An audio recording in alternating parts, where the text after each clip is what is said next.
Hello everyone, welcome to Full Moon Movies. Quentin Tarantino's Kill Bill Volume 1 is not just an action-packed revenge story, but it's a film that transforms its characters into timeless archetypes. Each main character represents a classic storytelling figure, making the film feel larger than life while keeping the narrative engaging and dynamic. The movie follows the bride, played by Uma Thurman, on her quest for revenge after being betrayed and left for dead by her former assassin squad, the Deadly Viper Assassin Squad. Led by Bill David Carradine, what makes the film unique is how each character serves a symbolic purpose, making them more than just fighters in a revenge story. If you look at each character in Kill Bill Volume 1, Tarantino carefully builds each character to reflect classic storytelling archetypes, which adds depth to the action sequences and in fact gives every encounter an emotional weight. The bride embodies vengeance, resilience, and rebirth, and at the start of the film, she is a fallen warrior recovering from betrayal. Her transformation throughout the film is similar to a samurai or mythical hero's journey, where she gets trained, fights, and rebuilds herself. She is driven not just by anger, but by a sense of justice, making her more than just a killer. She is an unstoppable force with a purpose. Oren Ishii, played by Lucy Liu, is the Queen of Power, a former assassin turned crime boss who represents discipline and control.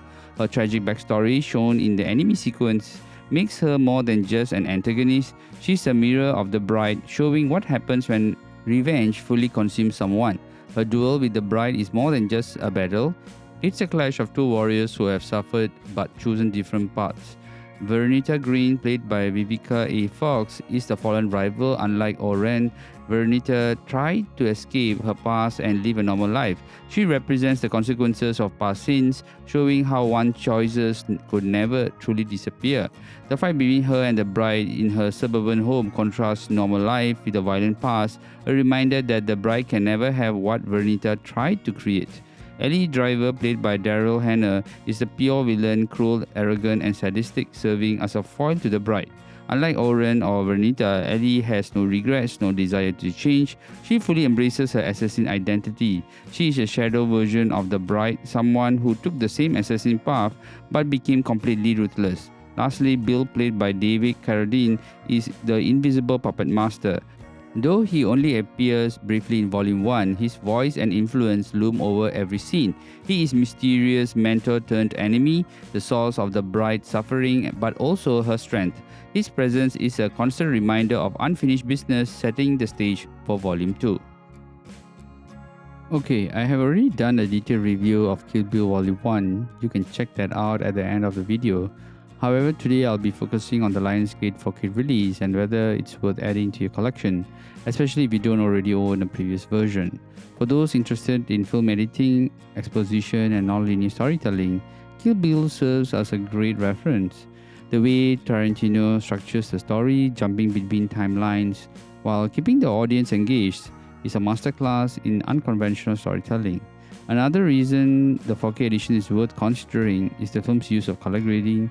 Different scenes employ specific color palettes that match their emotional undertones. Having the film in 4K with HDR or high dynamic range enhances these colors, making them more vivid and impactful. For example, the yellow and blue contrast in the iconic fight between the bride, Uma Thurman, and Gogo Ubari by Chiaki Kuriyama pops up more in 4K. The black and white sequences, including the Crazy 88 fight, have better contrast and clarity, making shadows and movements more defined. The enemy sequence, which details the backstory of Oren Ishii by Lucy Liu, is now sharper with richer reds and deeper blacks. Now, additionally, the audio quality plays a huge role in Kill Bill, and this 4K release does justice to the sound mix. The DTS HD Master Audio 5.1 allows you to appreciate how sound influences Tarantino's scenes, heightening suspense, action, and emotion. For example, the sharp sound of the katana being drawn, the exaggerated sound design in fight scenes, and even the smallest background details come through more clearly.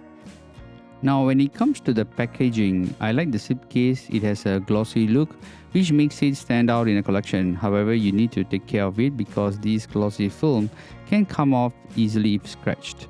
Now, I'm not sure how you can keep this in a prime condition, but probably putting this inside a see-through plastic case or just handling it with care should help. Going further into the packing of this Blu-ray, you get both a 4K and 1080p Blu-ray disc with both the movies. Now, this is a great inclusion because it gives you options depending on your setup.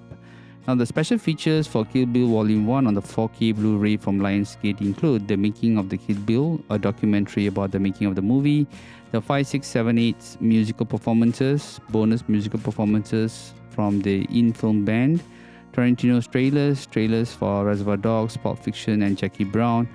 There are also a theatrical trailer for Kill Bill Volume 1 and a bootleg trailer for Kill Bill Volume 1 as well.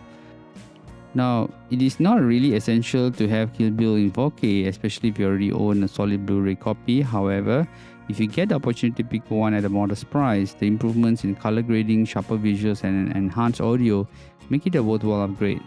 If you've never owned the Kill Bill before, the 4K release is the best version to get, offering the most immersive experience for both the first-time viewers and dedicated fans. Now, this movie is a must-watch.